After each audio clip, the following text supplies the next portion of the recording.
guys, I'm Didi Brilliant. I'm gonna show you how beautiful Indonesia is. Zamrud Khatulistiwa.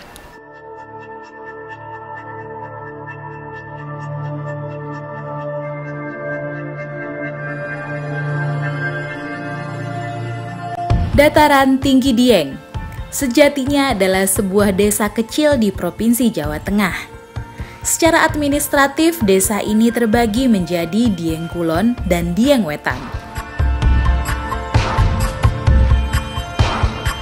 Dieng Kulon masuk dalam wilayah Kecamatan Batur, Kabupaten Banjarnegara. Sementara Dieng Wetan merupakan bagian dari Kabupaten Wonosobo dan masuk dalam Kecamatan Kejajar. Terlepas dari urusan administrasi pemerintahan, Dataran Tinggi Dieng menampilkan pesona alam yang sangat menawan. Terletak di ketinggian 2093 sampai 2565 meter di atas permukaan laut, membuat suhu di kawasan Dieng sangat berbeda dengan daerah lain di Indonesia. Pada siang hari, suhu udara Dieng berkisar antara 14 sampai 20 derajat Celcius. Dan pada malam hari sekitar 4 sampai 10 derajat Celcius.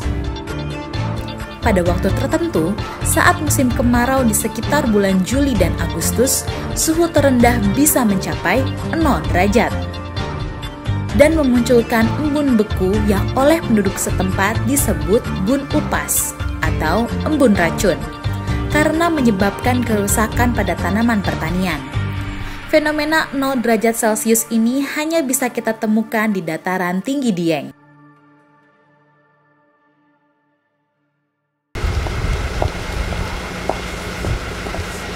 Selamat pagi, Pak.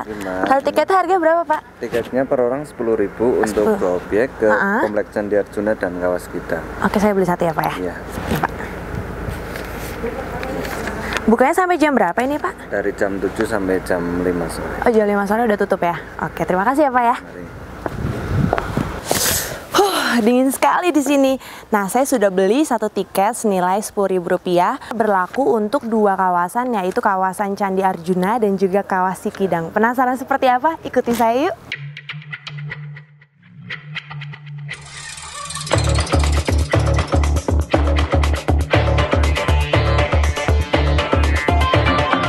Nama Dieng sendiri berasal dari bahasa Kawi yakni di, yang berarti tempat atau gunung, dan hyang, yang bermakna dewa atau dewi. Secara keseluruhan dua kata ini berarti daerah pegunungan tempat para dewa dan dewi bersemayam. Teori lain menyatakan nama Dieng berasal dari bahasa Sunda kuno di hyang, yang berarti kayangan atau surga. Hal ini menjadi mungkin terjadi karena diperkirakan pada masa pra-Medang atau sebelum Kerajaan Medang, sekitar abad ke-7 Masehi, kawasan Dieng berada dalam pengaruh politik Kerajaan Galuh yang berpusat di sekitar Ciamis, Jawa Barat.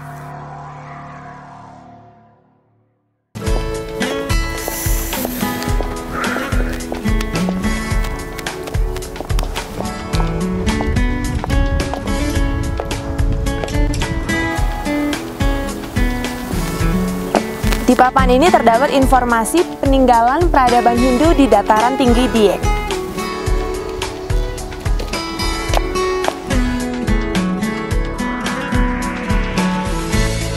Pesona keindahan alam Dataran Tinggi Dieng semakin menawan dengan peninggalan budaya dan peradaban masa lalu, berupa candi-candi yang terdapat di Kompleks Candi Arjuna.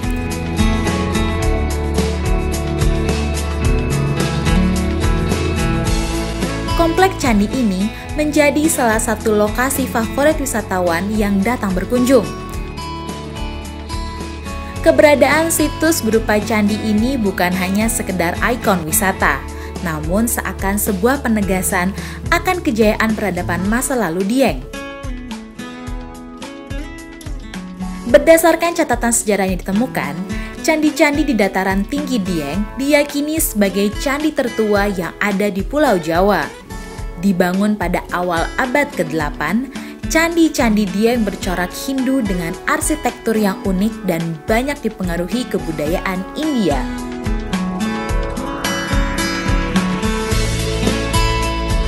Di kompleks Candi Arjuna juga terdapat sebuah situs berupa bangunan yang disebut Dharmasala. Dharmasala adalah tempat beristirahat para peziarah dan tempat persiapan untuk melakukan upacara keagamaan. Dahulunya merupakan bangunan panggung yang terbuat dari kayu, namun saat ini hanya tinggal umpak dan fondasinya saja.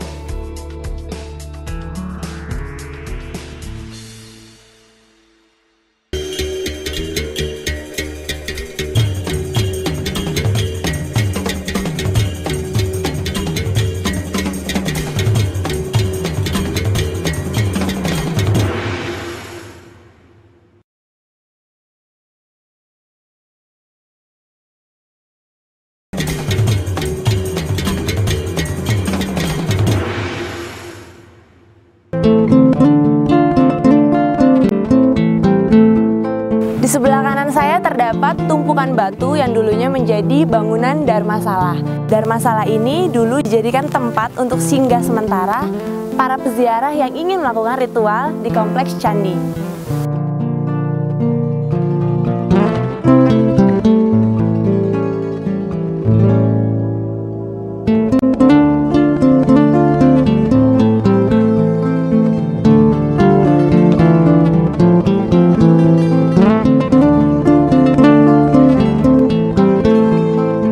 Batu yang saya duduki ini adalah fondasi bangunan Dharmasala seperti yang ada di belakang saya ini.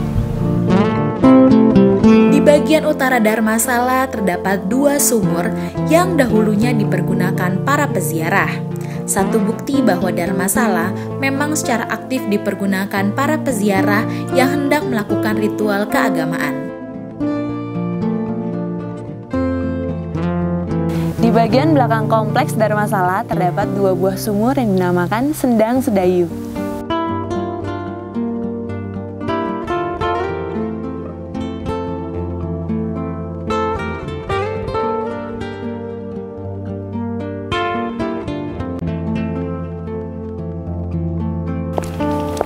Halo Bapak, Pak Muson ya? Ya. Saya Didi Pak, apa kabar Pak? Pak Muson, kalau boleh tahu ini candi ditemukan kapan ya Pak ya?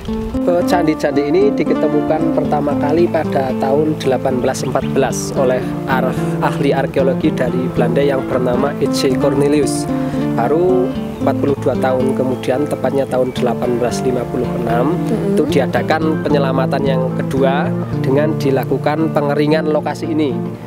Jadi mereka membuat saluran air atau channel yang dikenal oleh masyarakat Dieng Kasiran Aswatama atau babahan Aswatama. Iya. Hingga sampai saat ini kita bisa melihat wujud asli dari candi-candi Hindu yang ada di Dieng ini. Kalau dari jumlah candi yang berada di kompleks Candi Dieng ini ada berapa banyak sih Pak? Kalau kompleks Candi Arjuna, di sini ada 5 buah candi yang masih utuh. Iya. Ada Candi Semar, Candi Semar, Arjuna, Candi Serikandi, Sembadra, dan Candi Puntadewa. Masing-masing candi ada hubungannya tidak Pak dengan sejarah yang terjadi pada masa itu? Jadi candi-candi ini dulunya nggak ada namanya sama sekali. Kemudian karena untuk mengidentifikasi satu candi dengan candi yang lain, para penganut orang-orang Hindu itu memberi nama dengan diambil dari tokoh-tokoh pewayangan.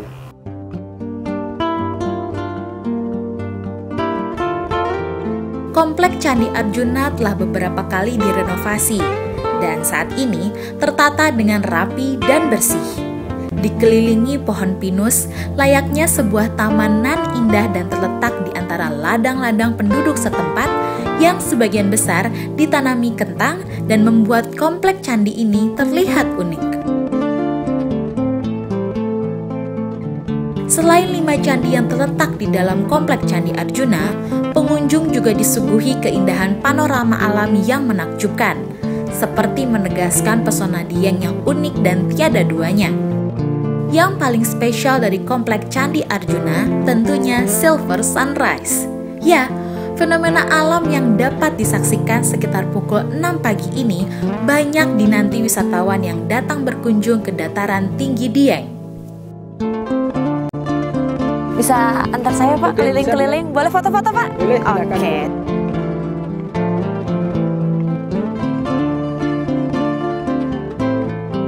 Boleh masuk Pak? Boleh. Boleh.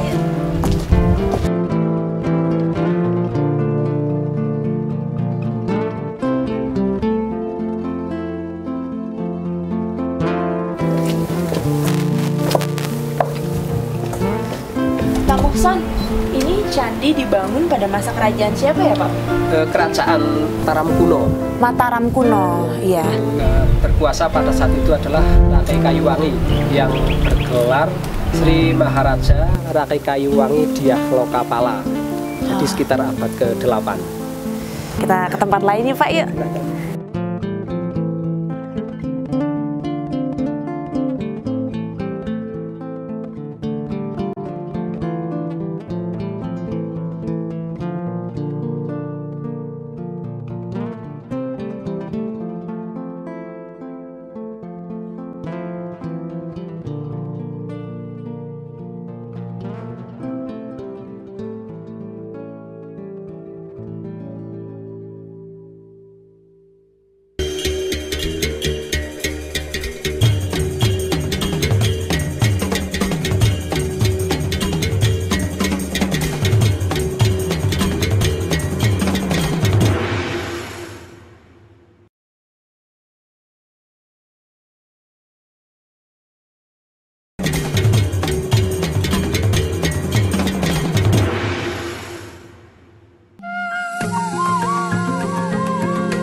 Sejarah peradaban Dieng sejak kapan Pak? Jadi peradaban Dieng itu dimulai awal abad ke-8 oleh Kerajaan Mataram kuno. Iya. Kemudian berlanjut Majapahit, kemudian berakhir di Mataram Islam. Jadi ada 3 peradaban.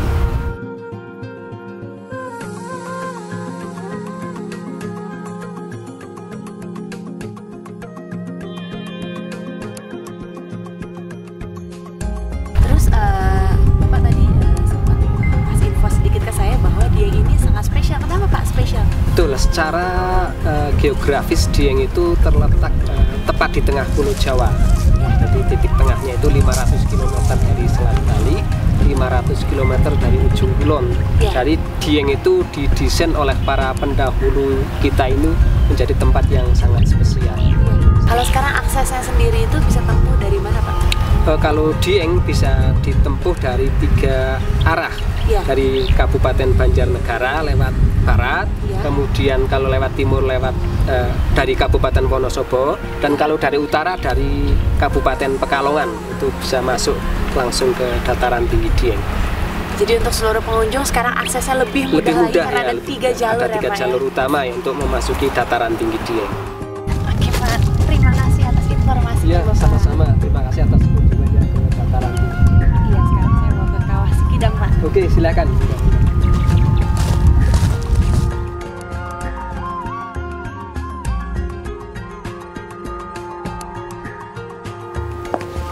Setelah mengunjungi kawasan Candi Arjuna, sekarang saya mau menuju ke Kawah Sikidang.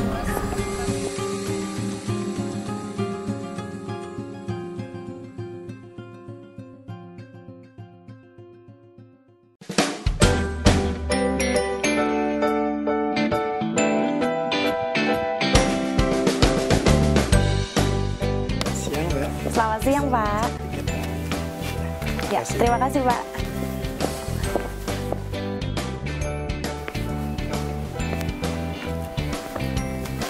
Berbahaya, dilarang mendekat ke kawah. Dangerous, keep out of the crater. Dataran tinggi Dieng adalah kawasan yang masih aktif secara geologi. Daerah ini banyak memiliki sumber energi hidrotermal dan aktivitas vulkanik yang khas. seperti fumarola atau kawah uap, kolam lumpur, sumber air panas, lapangan uap, gas dan material vulkanik lainnya. Dari puluhan kawah yang ada di Dieng, Sikidang merupakan kawah yang banyak dikunjungi karena lokasi kawah yang mudah dijangkau. Kawah ini juga dikenal karena kolam lumpurnya selalu berpindah-pindah. Dari karakter kawah inilah namanya berasal. Diberi nama Kawah Sikidang karena kawahnya berpindah-pindah dari satu tempat ke tempat yang lain, seolah-olah seperti kijang yang melompat-lompat. Dimulai dari sebelah sini ke sebelah sana, dan yang terakhir berada di ujung sana.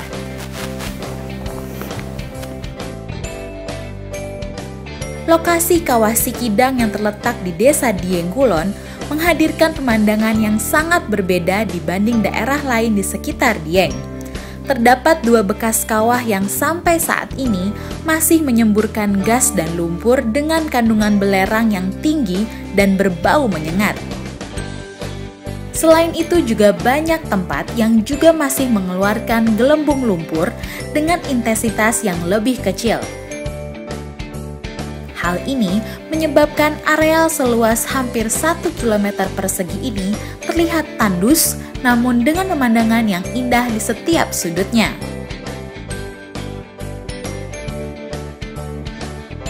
Setelah berpindah-pindah tempat, disinilah terletak Kawah Sikidang yang terbesar dibandingkan dengan dua kawah sebelumnya.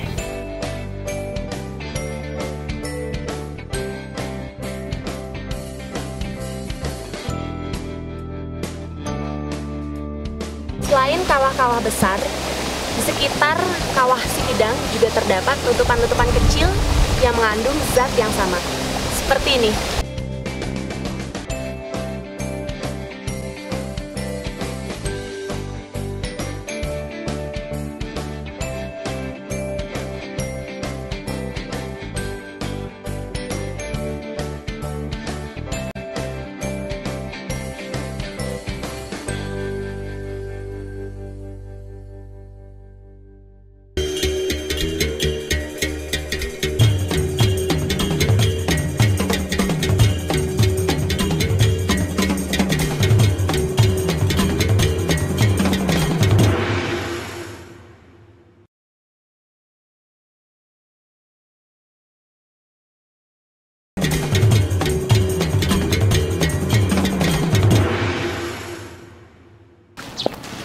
Di Museum Kailasa Dieng ini menyimpan catatan sejarah peradaban Dieng melalui koleksi arca dan juga benda-benda lainnya.